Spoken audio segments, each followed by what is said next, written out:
Hey all, my name is Dr. Paul Borosky and I am the owner of Quality Business Plan as well as Quality Business Consultant. For business tip number 14, what I like to talk about is setting customer expectations. I think we've all had that experience where we walk into a restaurant or we walk into a department store and we like the salesperson and we like the server, but when we talk to them initially and they're telling us how great the product is or how wonderful the food's going to be, and then they leave, well, guess what? When they do that, they're not setting our expectations. Oftentimes, they're doing a great job selling and telling us how wonderful everything's going to be, but they don't tell us when we're going to get our delivery. They're not going to tell us how long the wait's going to be for the food. They leave us hanging, and even worse, they leave it to our imagination. We think, oh, hey, we're going to get this delivery in 2 days because they didn't say anything different, or we're going to get our meal in 15 minutes, when in actuality, the meal is going to come out in 45 minutes or an hour. When you don't set customers' expectations, you are setting yourself up for failure. So first and foremost, in my most humble of opinions, customer experience starts with setting expectations. When I write my business plans for clients, I'm going to tell them what I'm going to do, how I'm going to do it, where I'm going to do it, why I'm going to do it, when I'm going to do it. I'm going to give them a scope of work. I'm going to show them videos of what a final product should be.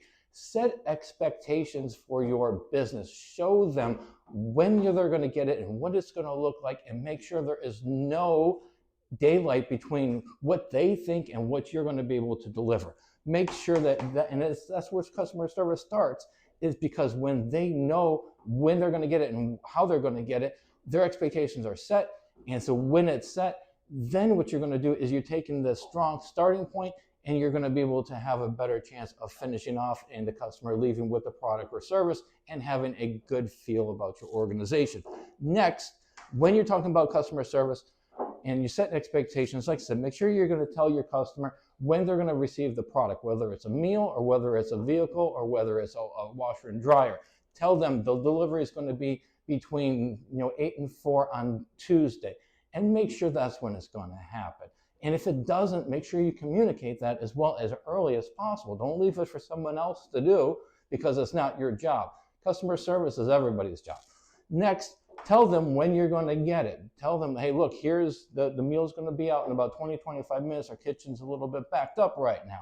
Let them set their expectations up front so they know, hey, I'm not going to have my meal and I'll be out of here in 15 minutes. Or they can make the decision, look, I've got a business appointment I got to make. I can't be late. I'm going to go ahead and we're just going to have to pay for our drinks and we're going to have to go. They're leaving happy even though they didn't get their meal because you're setting their expectations.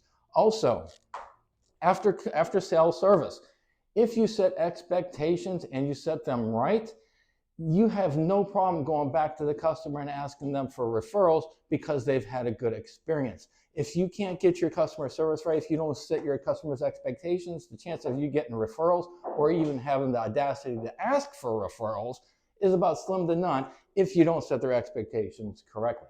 All right, so hopefully this information is helpful. As always, if you need a business plan, let me know.